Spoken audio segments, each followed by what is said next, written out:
since there's so many new users of MuseScore and so much new about MuseScore, a lot of things new, I've decided it's going to be really useful to kind of look at some particular scores that I've set up to use as demonstrations, as opposed to like, finding some Beethoven string quartet or something to enter, which I've done before also, right? So, yeah, thanks for checking in, folks. And it is snowy here as well. And this reminds me, so there's two things that you all should know about. One, because of the weather and because of ongoing cable stuff, yeah, internet is perhaps spotty today. Also, there's some construction going on within the building, so there might be noise from down the hall, and it'll just be the way it is. So just as a little warning, if you're hearing noises, it's nothing to worry about. All right, so the score that I am actually going to be working with here, let me show you the score here, because of course it's already in MuseScore, but I'm going to go ahead and what? No sound? Who has no sound? Dennis, you have no sound? Does no one have sound? Let me see. Hello? I have sound. So, did you not have sound from MuseScore playing? Let me know if there's other problems, and Denny, maybe you just need to refresh your browser. I don't know. Okay, good. So this is the piece that I created as a demonstration, and I have a series of pieces like that in the course, right? If you go towards the bottom, in fact, let me just flip over and show you where this stuff is within the course. If I open up the actual course here, and when I do this, let me click the View Course button so you can see it the way you're going to be seeing it. Currently, these tutorials are down at the bottom of the page, and I'm open to feedback on how I'm organizing all of this, but right now these tutorials are at the bottom, and you'll see there's a piano tutorial, a choral tutorial. I've got a couple others, that I'm going to be creating as well. And so this is the score that I created for this tutorial, and I'm just going to go over this now. And so I had encouraged people to try your own hand at this piece. And I know I only gave you a couple days warning, but I also know some people had already started working on this when I first posted the tutorial. So one thing I would love to know is anyone who is here who has tried to enter this piece into MuseScore. I've already answered a couple questions within the course about that. But if anyone's already tried to enter the piece, let me know. Let me know if you had any problems. Let me know if you didn't have problems. Let me know if you have questions that have already happened, and I will make sure I get to that. But as it is, we're just going to go through this piece and talk about what's involved in entering it. So the first thing I want to do, I created these tutorial pieces to be short and to the point so that we could enter the whole piece in a relatively short amount of time. If I'm sitting here talking and answering questions, it won't be as short. But also to demonstrate a lot of stuff. So this piece is only, as you can see, it's 3 systems of piano music, but it actually captures a whole lot of the things that you need to enter piano music. Okay, great. Something about a collision, and we'll take a look at that. I'm going to go ahead and just play this piece for you so you can, I don't know, just hear it. Because this is just my own little thing, but when I create demo pieces, I want them to actually resemble music in some way. So I won't claim this is a great piece of music. It's not going to maybe stand the test of time like Reunion did, my previous demo. But I think, we'll get a sense of what we're entering here.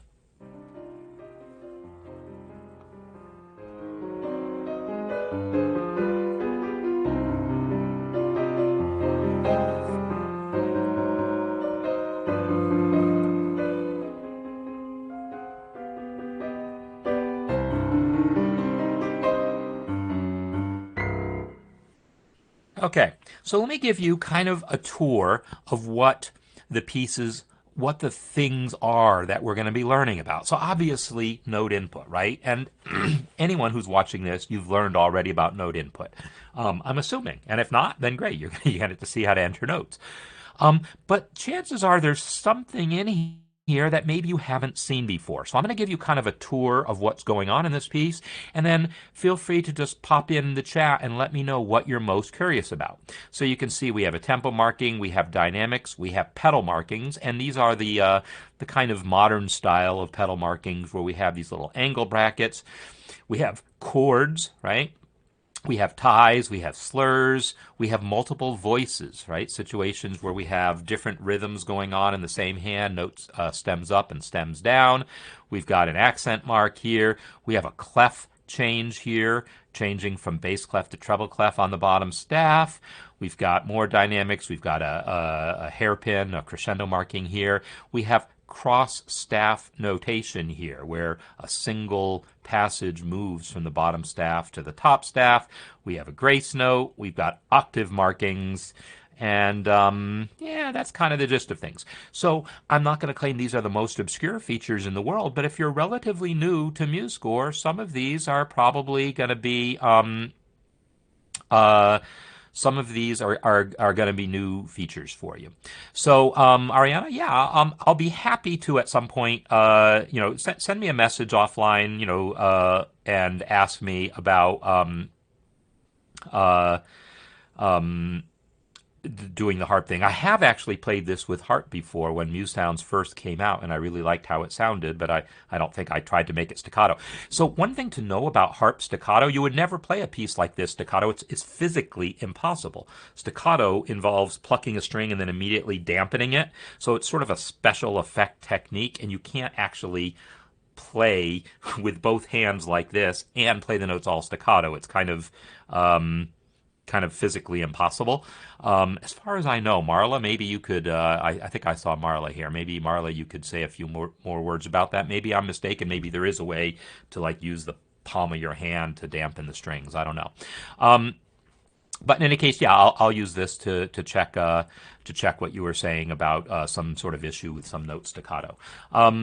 So we've talked about what the different features are in here, and if anyone is have any questions, let me know. Otherwise, I'm just going to start entering. So, Ariana, no, if you think that there's going to be a problem that I'm going to hear by playing this piece, just send me a message on Discord or whatever saying, hey, listen to measure 13, and then I'll listen to it and tell you if I think I hear a problem.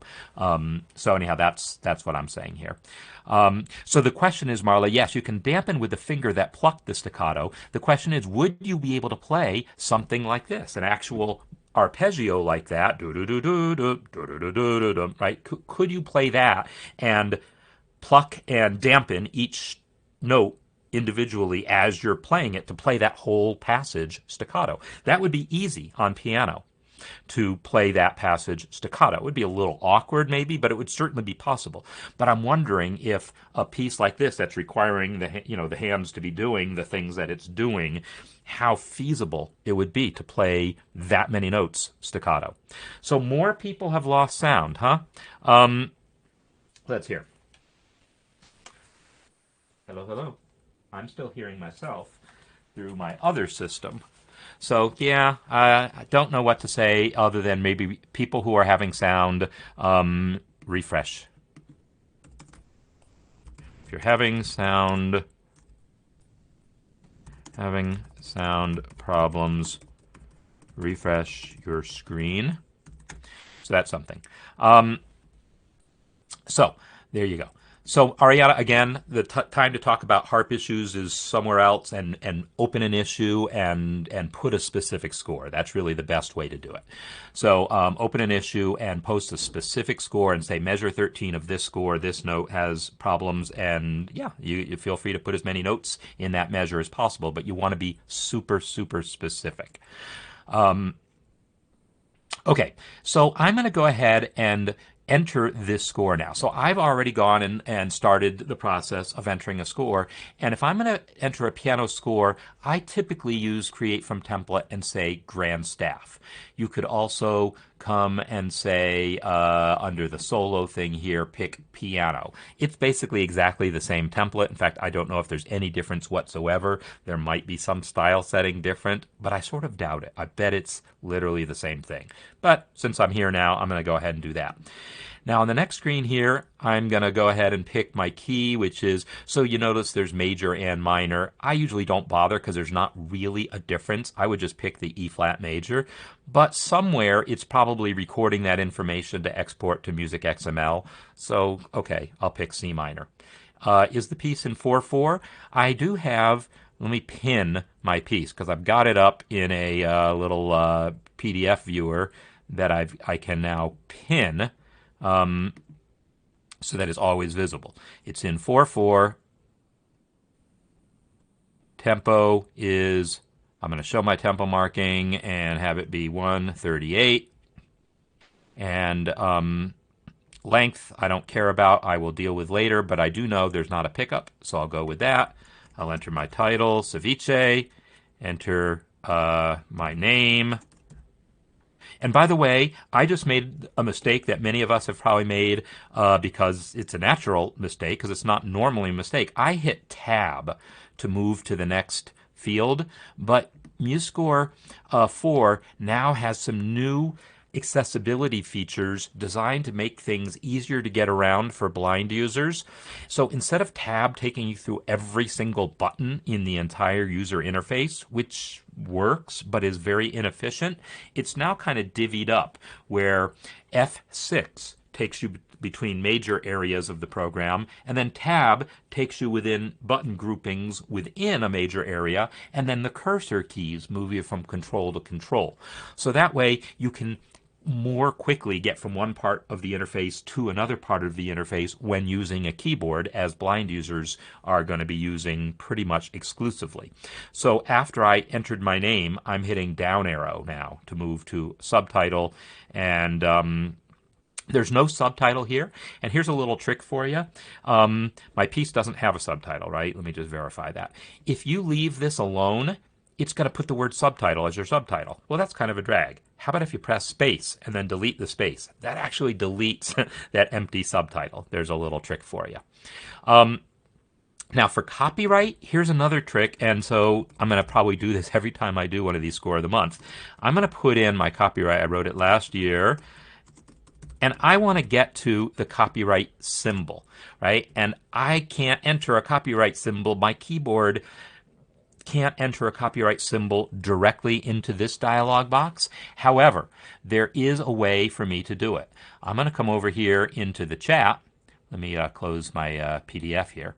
And in the chat, I'm going to use a special command my keyboard has, and it only works when I'm in my web browser. Control-Shift-U. And this puts this special little character here, and now I type the special code for copyright. You might know that code is 169 if you're on Windows. On my system here, I have to type it in hexadecimal, which is A9. So that's A is 10/16 and 9, so 169. So anyhow, on my keyboard, if I type A9 now, it turns into a copyright symbol. And now I can select that copyright symbol and cut and come back to MuseScore and paste. So this is a little workaround that I've discovered to get the copyright symbol into there. On Windows, if you hold Alt and then on a numeric keypad type 0169, that will do it. I think Mac keyboards also have a shortcut to get you the copyright symbol, and maybe someone who's on Mac and knows that might want to post that into the chat so we can see. But anyhow, getting that copyright symbol into this box is a little bit of a pain in the butt, but it is possible.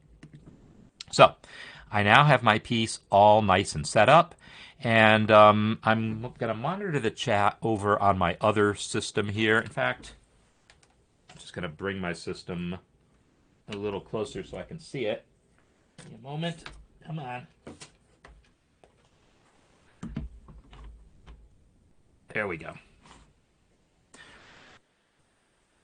So yeah, selecting the subtitle and deleting it is fine, and I half the time forget to do that thing with the pressing space and delete, or I don't even bother going to the second screen, so I delete subtitles a lot also. So anyhow, that's it's good to know that you can delete the subtitle, but there was a little trick there. All right, now I'm going to bring back my PDF so I can see it here, and I'm just going to start entering notes. So I'm going to do the top staff first. And if you haven't seen me enter notes before, most of you have, I'm going to use the keyboard virtually always. And you're going to see the keystrokes here in the lower left-hand corner. So when I enter chords like this first chord that I need to enter here, bottom up is the way to do it. So I'm going to enter 5 period for dotted quarter and then type E. That's not the octave I want, so Control down. Shift G, Shift C to build the chord. So that series of shortcuts, knowing the numeric keys that correspond to your durations, knowing that period actually does the dot, knowing typing the letter name, knowing shift and letter name to build chords, control up and down to move octaves. This is the fundamental stuff that every single demonstration I ever do, you're going to see me do those things over and over. And yeah, it's very efficient. It's definitely more efficient than trying to click here, move down here, click there, click up here, click down there, etc. So if you're entering a lot of music, I definitely highly recommend getting comfortable with these shortcuts. MuseScore has tons of shortcuts, and I know a lot of them. Some of them I just can't keep in my head. I just can't remember what some of the shortcuts are, and so I don't use them. And they're for commands that I don't use very much. But any command I use a lot, I try to know the shortcut for, and because I enter a lot of music, and I find it really useful. So what I'm going to do is now keep entering some notes. So now I want to switch to eighth note, which is 4. And the way I always describe this is 4, 5, 6 for eighth quarter half. Right? If you have a numeric keypad, which now works, 4, 5, 6 for eighth quarter half. 4, 5, 6 is like the middle row of your keypad. 4, 5, 6 for eighth quarter half. The middle row of the keypad for the most commonly used notes. And then, bigger numbers for longer notes, smaller numbers for shorter notes. So 4 for eighth note, and then I'll type F, Shift D. Now, for people who haven't figured this out already, the tie shortcut is one of, I think, 3 shortcuts that changed in MuseScore. I think there's 3, maybe 4. There's a very small number of shortcuts that have changed in MuseScore 4 for various reasons, sometimes relating to accessibility, sometimes relating to wanting to add a shortcut to a command that didn't have one before. The tie shortcut is now T. So I want to tie to an eighth note, so I make sure I've got eighth note selected, and then I'm going to press T. And that gives me my tie. And now quarter note, G and E flat, eighth note, F and D tied, quarter note dotted, E flat and C, and then a half note tied. Now I'm going to go ahead while I'm thinking of it here and actually make this window a little smaller so I can see the chat. It's a little tricky to see the chat and see my score at the same time, but we'll see. So something about blind person's black background, white notes. So that is actually possible to get working, but it's possible that on some systems with some things it might not work right. But I've tested that and it did work when I tested it. So by all means, contact me. Also, post something in the course space or somewhere in the accessibility space maybe, and we'll take a look at what you're talking about there. All right, so I just entered 2 measures worth just the right hand, and that's pretty typical. That's usually how I deal with these things. Let me just see if I've missed any other comments here. So I already missed, I know, a question earlier about a slur colliding with a tie, and let me make sure I try to get that here. So Joachim, it was you, I think. Oh, legato in measure 8 colliding with the tied eighth note. So let's see what you're talking about. Legato colliding with tied eighth note. This is measure 8. I'm not seeing a collision here, and I don't remember having to do anything to make that not happen. So this all looks good to me by default. But I guess we'll see. I'll skip over to that measure and enter it and see if maybe there was something going on that I forgot about that I'm going to need to do. So anyhow, I've entered 2 measures so far. I tend to work in chunks. Like I'll enter one measure of one staff, maybe two, maybe three or four measures of one staff, then I'll move down to the next staff. Sometimes I'll enter more of one staff before moving to the next staff. Sometimes, though, I'll just enter a few notes on one staff and then go down to the others. I mean, it varies a little bit, but I will tell you that I tend to work in what I think of as musical chunks that are like two-measure chunks. This piece is very much, if you kind of paid attention while I was playing it, you kind of hear it was two-measure phrases. So I typically enter two-measure phrases, and you'll notice most of my slurs are two measures at a time, right? Or at most two measures at a time. So I feel that entering two measures is like a pretty good unit here. So I've entered those first couple of measures, and I now want to enter that slur. So here's an observation that I make in the demo that I did. If I select both these measures and press S, it's going to add the slur. That works great because there's only one voice here. The next two measures, you're going to see that if I try to select the measures themselves and type S, it's not going to do what I want. It's going to add slurs to both voices separately, which sometimes is what you want, but not what I want here. So in any case, I usually get lazy and just select the measures and press S, but I will also show you how to do other types of things. So Ariana's asking an interesting question about slurs and ties. If you have a slur, like a C slurred to another, so I typed S and then another C, and now I'll turn off the slur by pressing S again, and now I'm going to type a C tied to a C. The question is, does it look the same? Well, take a look. It looks similar enough that if you didn't see it back to back, you wouldn't know, right? If you weren't seeing these back to back, you might see that first slur and say, hey, that's a tie. And you might think that especially because typically you don't see a slur over just two notes of the same pitch. Slurs are typically over more than two notes, or they're notes of different pitch. I'm not saying this would never happen, a slur of two notes on the same pitch, but anytime you are trying, first of all, this makes no sense on piano. It would mean nothing. It also makes no sense on most wind instruments because you can't slur two notes of the same pitch. You need to use your tongue to do it. But it is possible, and even on a violin, it would be pretty awkward to play the same pitch twice on the same bow. You can do it with like a little push of the bow, and on a wind instrument, you can do it with a little breath. But there's probably better ways of indicating that, like putting a legato marking on the two notes. So that's something to think about. So normally you won't encounter this situation of the same pitch but slurred. If you do, though, you'll see they look slightly different. Ties attach closer to the note and a little closer inside, so that if these notes are tied and slurred, you'll see the tie is a little bit shorter than the slur and the tie goes within the slur. So that's something to know. So since I'm talking about this, I'm just going to go ahead and go to bar 8 and see. Like, one of the things I'm wondering is, I've gone through this and put 4 measures on a system, which spreads things out, but maybe before I spread it out, maybe there would have been an issue, right? So I'm going to go to measure 7. I can count to 7, but just so you know, I can go Control F7, and now measure 7 is selected.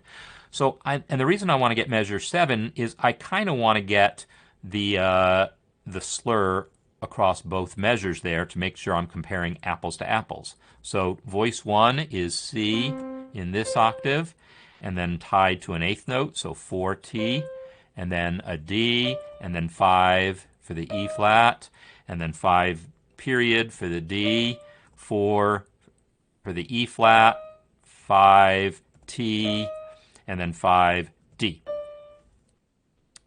I didn't have to press the 5 again, but sometimes I don't think that far ahead. So I'm going to now zoom out a little bit so I can see these two measures, and I want to play with it a little bit. If I type in that slur right now, is there any problem with the slur colliding with the tie yet? No, not yet. I'm going to now go in and enter voice 2. So we can talk about voice 2. And yeah, it looks like I have only part of my chat here, but or is someone else having a freeze problem right now?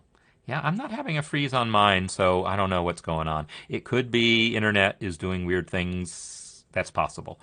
Because as I mentioned, between the snow and the construction, you never know. So I apologize if there's dropouts. So I want to enter voice 2 now.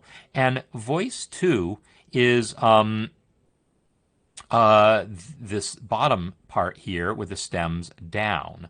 Um, so Dave is pointing out that ties and slurs. Okay, first of all, ties and slurs, it would be really useful if whoever invented music notation hadn't used a similar symbol. They really don't have anything to do with each other. It's really a mistake to think of them as being related because really they're not. So of course ties and slurs work differently. Ties is not about connecting two different notes. Ties are about extending the duration of one note. It's just a special way of writing a duration. So yes, when you click that first note and move it, it's got to move both notes because that is one note, really. Whereas slurs are connecting two different notes. And so, yes, they are definitely different things in music and different things in MuseScore. So now I'm going to enter voice 2. So again, for people who aren't familiar with the idea of multiple voices, we have stems pointing up and we have stems pointing down at the same time, right? This is what multiple voices are.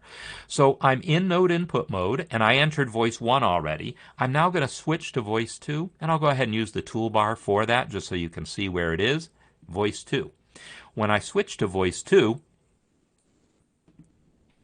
it looks like I need to since I have multiple windows open, I have to make sure I'm in the right window at the time. So switch to voice 2. Notice the cursor has changed to green. That's how I know I'm in voice 2. The cursor is green. So now that the cursor is green, I can enter 6 dot and then the E flat, and that's not the octave I want, so control down, command down on Mac. And then 5 C, control up, 6 dot, and now I'm going to enter that B flat the way I usually enter them because out of habit, I just type a B and then hit the up arrow to change it to B natural. That's how I have traditionally entered accidentals. But when I mentioned that the tie command changed, the reason it changed, I'm now going to undo those two changes here. The reason it changed is there are now shortcuts for the accidentals that there never used to be because no one could agree on what good shortcuts could be for the accidentals because all the good shortcuts were already taken. Finally, for MuseScore 4, someone decided, you know what, having a shortcut for accidentals is more important than preserving every single shortcut from MuseScore 3, so we're going to sacrifice one. And the one that got sacrificed was plus, which used to be the shortcut for tie, but now it's for sharp. Minus for flat, plus for sharp, equal for natural. So that was one of the possible sets of accidentals that had been discussed. There was another possible set that would have required stealing something else, and there was just no good solution. So anyhow, equals is the natural. So if I type equals and then type my B, I get my B natural. So I'm trying to teach myself to use these new shortcuts because they're kind of cool. That you can select the accidental before you enter the note. You don't have to enter the note wrong and then fix it. They're also really nice because you can enter courtesy accidentals that way, right? If I had been in the key of C major, I wouldn't have been able to enter B natural. I wouldn't have been able to put a natural sign on my B just using the up and down keys, but the accidental shortcuts allow it. Okay, so next I need a quarter note, another B. Okay, so far still no collisions. Let's go to the left hand now. So I'm going to use Control left and then Alt down is the shortcut to move downwards here. So I'm going down to the E flat, Alt down again, moves down to the staff below. So now I can enter the bottom staff and it's eighth notes, an A, and hey, G flat. Let me remember to go minus G. Ooh, I accept not minus G. Sorry, let me undo that. How about Shift G? There we go. And now, since I've entered a whole chord that I want to repeat, I can go R, R, R to repeat that whole chord. And now to tie that whole chord, 6, T. And now, another little trick. I'm not going to claim that this is really going to save me a lot of time. I could select that whole measure and then press R to repeat the whole measure, and then hit down arrow to move it all down a half step. So that, if you have a complicated passage and then it repeats a step below or a step above or whatever, that idea of repeating and then using maybe the up or down arrow to fix the pitches, that can sometimes be useful. All right, now I'm going to try to enter some more slurs. So this measure is slurred all by itself. This measure is slurred all by itself. So I'm continuing to look at this now. I think I've entered all the notes of this measure. Okay, there's a clef change. So let's go ahead and do that. I'll select this measure, come over to clefs, and enter the clef. Notice when I did that clef change, I selected the whole measure, then selected the clef. Or if you're preferring to use drag and drop, you can drag the clef and drag it to the measure. You want the clef to show up before the bar line normally. I mean, unless the clef changes somewhere in the middle of the measure, in which case you'll add the clef to a specific note. But if the clef changes at the beginning of the measure, it goes before the bar line. So the way I have this set up right now, there's a line break in the middle of that phrase, and that's changing the shape of this slur. But so far, I'm still not seeing any actual collisions here. So now I'm wondering, well, what if I put a line break after line 4 here? Are there any collisions between ties and slurs now? No, not really. And what if I put a line break after bar 8? Are there any collisions now? No, there's still not. So in general, MuseScore is usually going to do a pretty good job of avoiding things. Like, remember when I did that one little place where I had a C tied and slurred, it moves the slur out of the way of the tie. So there could be some situations where they might collide and you might need to manually adjust things, but normally you won't need them. Okay, normally you won't need them. So yeah, that R shortcut is really useful. And I would say I went my first several years of using MuseScore before I ever was even aware of the R shortcut, and then maybe a few more years before I started using it with any regularity. Because it seemed kind of obscure, and well, how could that really be useful in practice? And over the years, I've come to rely on it more and more. I still don't use it a ton, but man, if you've got like a repeated chord, bing, ding, ding, ding, ding, ding, ding, ding, going on, which definitely happens, it's really great to be able to type in that first chord and then just go R, R, R, R. Like, think about like Moonlight Sonata. Well, no, not Moonlight Sonata. That won't work because it's an arpeggio. I'm thinking something that has a repeating chord where you just keep hitting the chord over and over again as a full chord. That's a common enough thing to have happen in music. So let's see. I want to see right now by browsing through my little chat window, the tie crosses the 8th note flag. Now maybe that's what you're talking about. Now that is a subjective thing worth talking about. Is it a problem that the tie is colliding with that 8th note flag? Well, realistically, no, it isn't.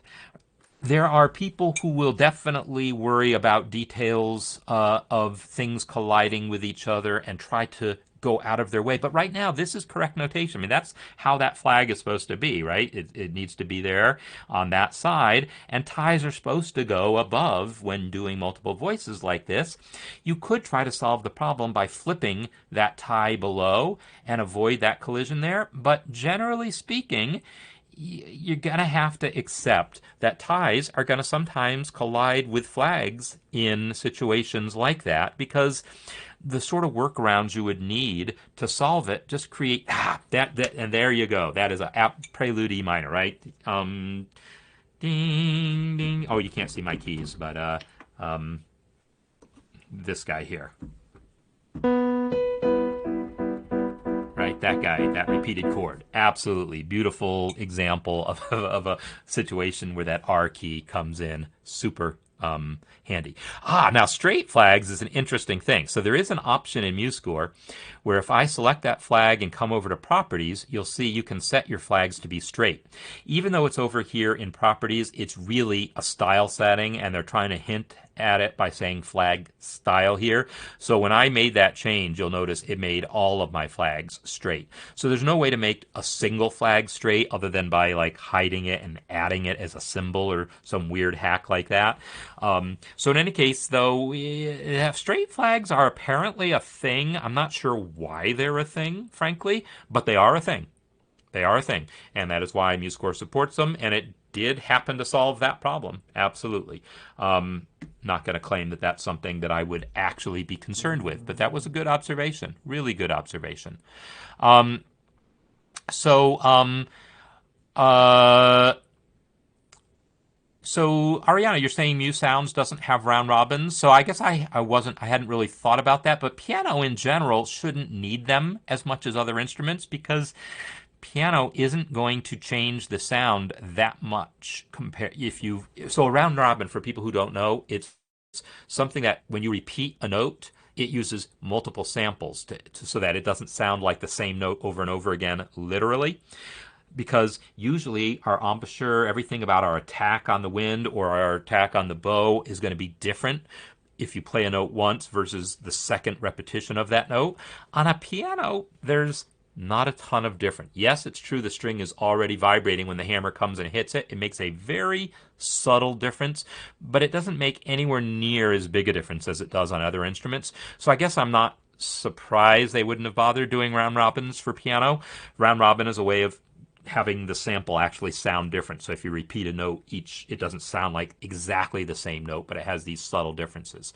Is Ceviche on MuseScore website? Yes, absolutely. And I posted at the top of the chat the link to where the project is on the MuseScore community, and then from there you can get to it on MuseScore.com. So here is the post in the community, in the notation projects space here. You'll see the project here, Project Simple Piano Score, and Ceviche, and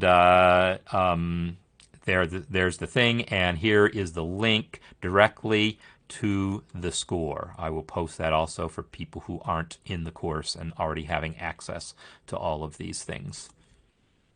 So here is Ceviche. So, at this point, I've entered there's the full version. Here's the version I'm entering right now. I've entered quite a bit of it. Now, this slur here isn't quite correct, so let me talk about another aspect of entering these slurs. When I say it's not quite correct, it's ending at the end of this measure, but I think I remember from the original that slur is supposed to continue. Oh no, I'm wrong. I was thinking that slur was supposed to continue all the way to the next system, but that's not true. So these two measures are actually correct. I've entered everything that needs to be there. Let me enter the left hand of the first couple measures, and then I want to enter this gnarly the measures 3 and 4 here are the gnarliest measures in the piece for various reasons. So I'm going to go ahead and enter measures 1 and 2 left hand, C, G, D, E flat, tie, and then C, and then 4, F, C, G, A flat, tie. Oops. Okay, now here I entered a quarter note. Instead of undoing it, I can use Shift Q to shorten it, and then Shift Q again. Oops, did I enter an eighth note? Oh, I guess I did it right. I was thinking I had screwed up. But just so you know, Shift Q will shorten a note, Shift W will lengthen a note. So if you enter a note with the wrong duration, you can fix it with Shift Q or Shift W. So, and then F. And then I'll select this measure and enter my slur with S. Select that measure and enter my slur with S. I want to get to measures 3 and 4, but before I do that, let's get this pedal marking in there. So the pedal marking, you'll notice, doesn't just. This is a really common mistake people make. A common mistake people make is entering these pedal markings but not extending it all the way into the next measure. Pedal changes don't happen at the end of one measure, they happen at the start of the next.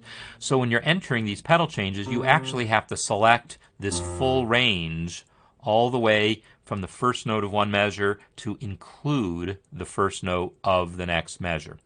So I see comments about round robin on piano, and okay, I will take your word for it that it makes an audible difference. I've never experienced that difference myself, so I can't say, but I will say that when I hear repeated notes on other instruments, it's painfully obvious to me when it's not using a round robin, and I've never noticed it on piano as being an issue. But maybe if I heard it both ways, I'd say, yeah, there's some subtle improvement. All right, so I've selected all the way into the next measure. Now I'll come over to the keyboard palette and give me this guy right here with a straight start hook and an angled end hook.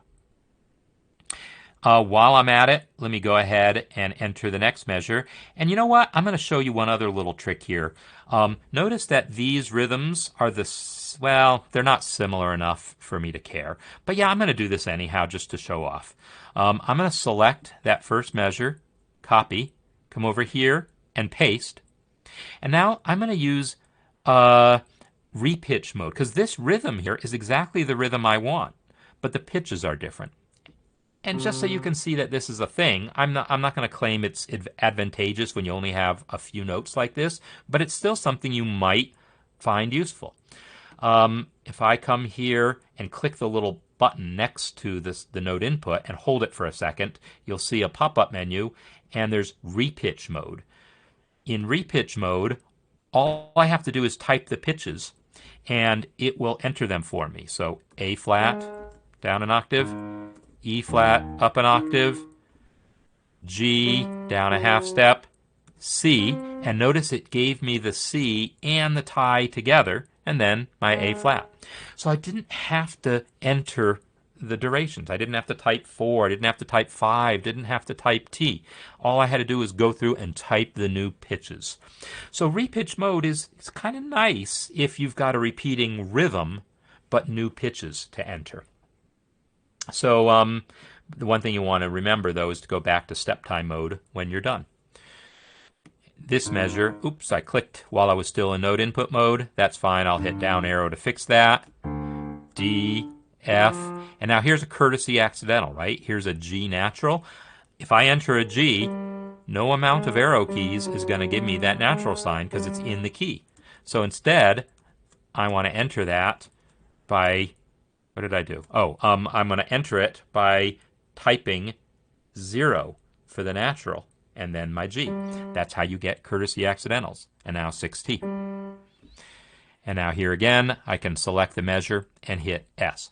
Now, it is absolutely true that you can enter slurs while you're in note input mode if you think of it. If you think of it, and you saw me do that earlier if you were paying attention. If you type a note, then press S, it'll start a slur on that note. So let me just do that. Let me just, I'm going to type a note and then type S, and now I can type more notes and they're all slurred. And then type S again to end the slur. That absolutely works. I never remember to do that. I always end up adding my slurs later. And I'm still alive. So maybe I'll eventually train myself to enter slurs while I'm entering notes, but somehow it just doesn't fit my brain. I'm focused on the notes first, and I think about articulations later. And I think maybe that in part comes from my experience as a jazz musician.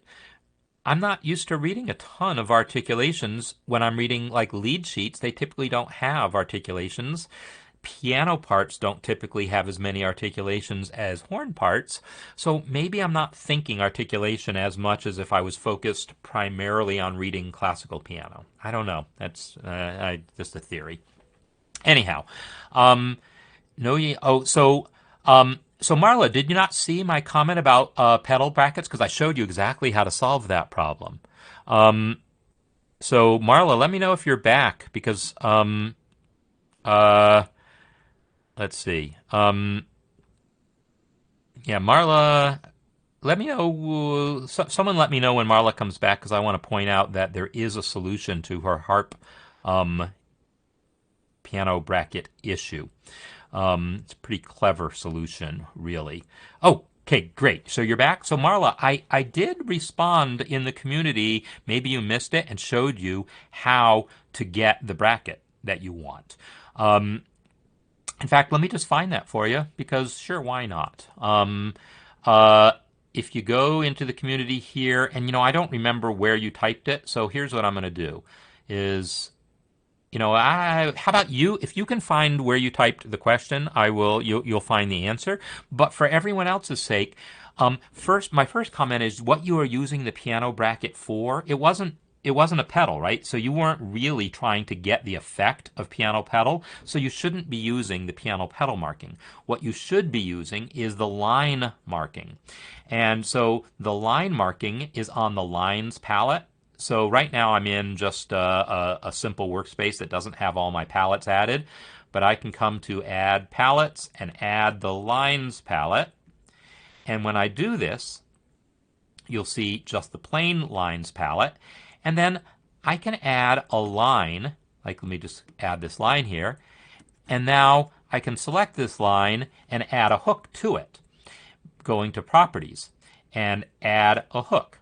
Now, the problem is that when I do this, I only get a start hook, right? I mean, I only get an end hook and not a start hook, but I found this really nice little workaround.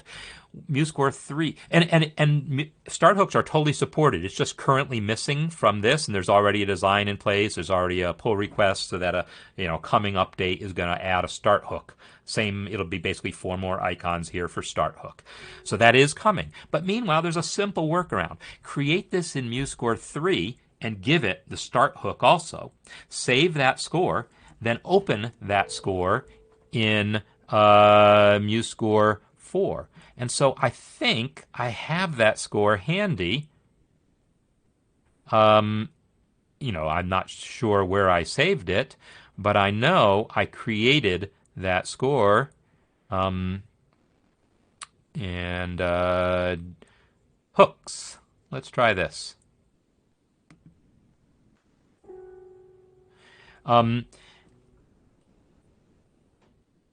When it loads into MuseScore 4, you'll have the hook that you want. And yes, it was last saved in 3.6. I know that. And so I've got my hook there. Oh, and since that was a separate window, that's sort of one drag about these windows being separate. I'm going to have to re-add that palette. Until I close the palette and reopen it, until I close MuseScore and reopen it, these palette changes I make won't be seen in other windows. But check this out now. Control, Shift, drag. Oops, Control, Shift, drag. Boom. Now I got it. And this guy is totally diagonalable. So this is a clever little workaround for anyone who wants to get. There's a few other options on the lines properties that aren't in MuseScore 4. Basically just an oversight. And they're all coming back. But meanwhile, if there's a particular type of line that you wanted, that you were used to being able to make in MuseScore 3, go ahead and make it MuseScore 3, load that score into 4, and then just add it to a palette, and now you got it. So that's my my little workaround for you, and maybe you've posted that you already saw that, but I figured it was worth going through for someone else's benefit because that's one of these little hacks that I don't know, I was kind of proud of myself for finding it. So, but the thing is, Marla, you only have to do that once. So do that once. Now it's on your palette. And now you can add it anytime you want. So it took all of a minute for me to do that, maybe 2 minutes. But do it, and now it's there on your palette, ready to use anytime you want. So, so there you go. So let's now delete that guy because I don't really want that. And I talked about measures 3 and 4 being the gnarliest measures here. So I do want to go ahead and enter them. Let me get my chat back where I can see it. And So yes, that can be rotated, extending the hooks, and same thing. Set it up the way you want in MuseScore 3. And then once it's set up the way you want in MuseScore 3, then you load it into MuseScore 4, and it's there for you. So I want to get that weird multiple voice thing in so you can see what that's about. What's going on here is it's multiple voices sometimes and sometimes not. So this first measure here has multiple voices. So if I come in here and enter 5 period C and then 4D T 5E 4D. Now that D, notice, is in voice 1, and it's tied to a chord also in voice 1. But voice 2, that B is in voice 2, and it's tied to a B, but that B is in voice 1.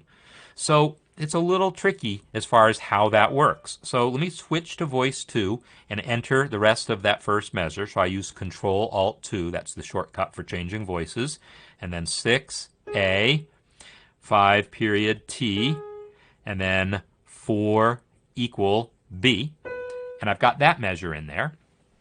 Now I'm going to go ahead and enter the second measure by switching back to voice 1 and go, it's a 4, a B, and a D. Ooh, but that B is actually a B natural, so let me undo this for a second. Up arrow. Whoa.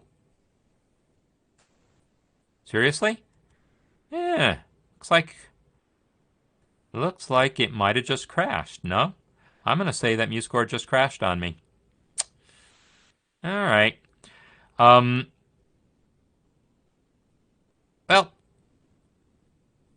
I'm just going to, since I already have this measure in here, I'm just going to show you using my original version here. That is one nice thing about MuseScore being separate windows now, is when it crashes, it only affects one window. Your other windows are still open. So there's a bright side to that if you needed a bright side. Okay, so here's voice 1 entered. I'm going to enter voice 2 now. Voice 2 has nothing for the first 2 beats. So I'm going to enter in voice 2 6 0 to enter that rest, and then press V to make that rest invisible. There's also an invisible rest on the first 8th note of beat 3 here. So I can type 4 0.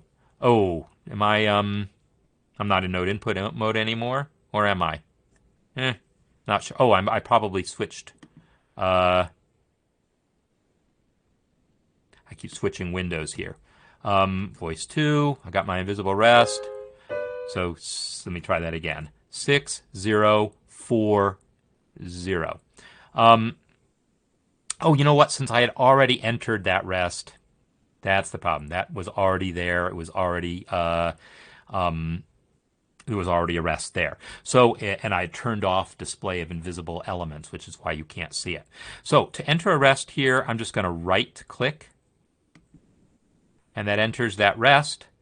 And now I can press V to make it invisible. And now I want to enter the B here. So 5 period and enter my B. And up arrow. So there you have it. And let me make this guy invisible again also. So this measure now has what I want it to have. It's okay to hide those rests because this B lines up with a note in another voice. You can't hide rests in multiple voices unless the first note of the entrance lines up with something else. The rules are actually more complicated than that, but that's the most important part of the rule, is if you're going to have a voice enter and exit mid-measure, if you're going to have a voice not be complete, not show for the whole measure, then it has to enter at the same time as another note. Otherwise, you've got to show the rests. So I've got that note entered, and now I'm going to select both of these 2 notes here, Control-click them, and press T to tie them both. And now I can have notes that are in different voices in one measure, tied to notes that are in the same voice in another measure. There's probably other ways of doing that also, but it is a little tricky if you've got this situation where a chord basically that consists of multiple voices needs to be tied to a chord that consists of only a single voice. That happens pretty often in piano music, and so I wanted to be sure to show that. The other thing I want to be sure to show is this measure here, the cross staff notation. These notes actually all live on the bottom staff, and there's a shortcut that just moves a note between staves. Control Shift up and Control Shift down. So this is what I initially had. All the notes were on the bottom staff, but then I selected that E flat and used Control Shift up to move it to the top, Control Shift up to move that one to the top. That's how you create this type of cross staff notation. All right, so there you go. So yeah, I didn't expect that I was going to get the whole score entered, but I got really most of the important stuff. I was able to show the things that I wanted to make sure that I showed. And so, Marla, what I'll say about the piano bracket is it was wrong. It messed up your playback. Whether you were aware of it or not, it was messing up your playback. So it definitely wasn't the way to do it. Using the plain line is definitely better.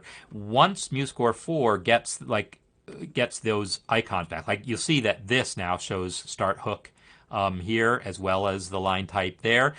The plain line is going to have that, by MuseScore 4.02 or 4.03 or whatever. It's going to be coming back, and it will be just that simple. But I will definitely recommend not using the piano thing for a number of reasons.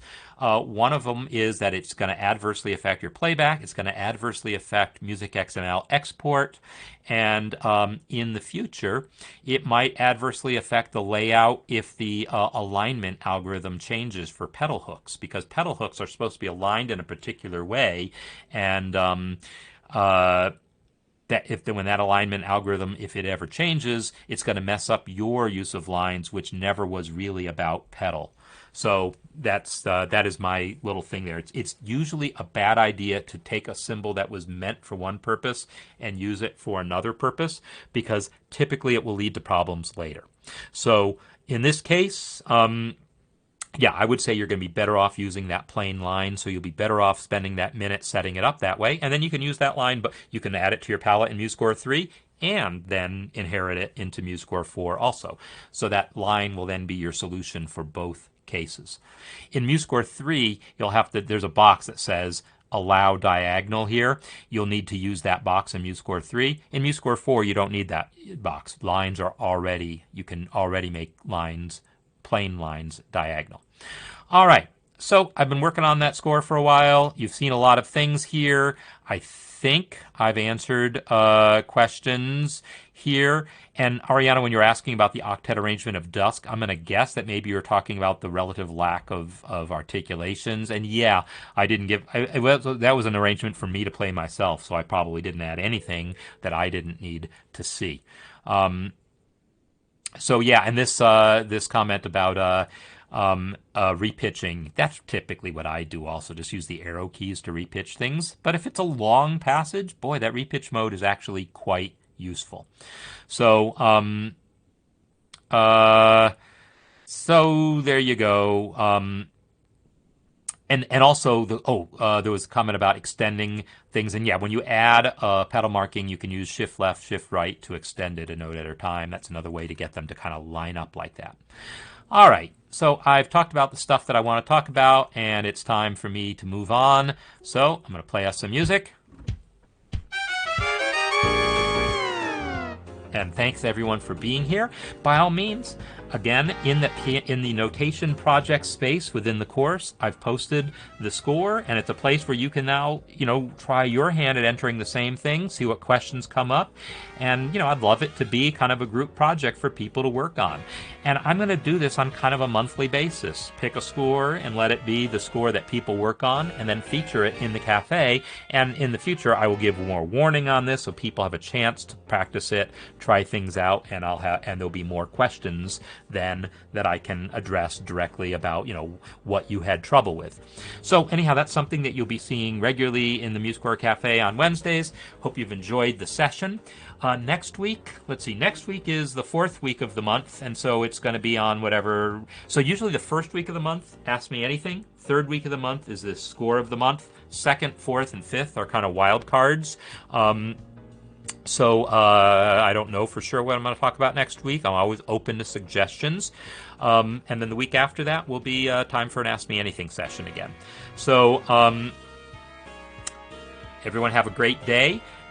I'll be back for the music masterclass tomorrow. Looking forward to digging into some music for that. And hope to see you then. And if not, I'll see you when I see you. Bye, everyone.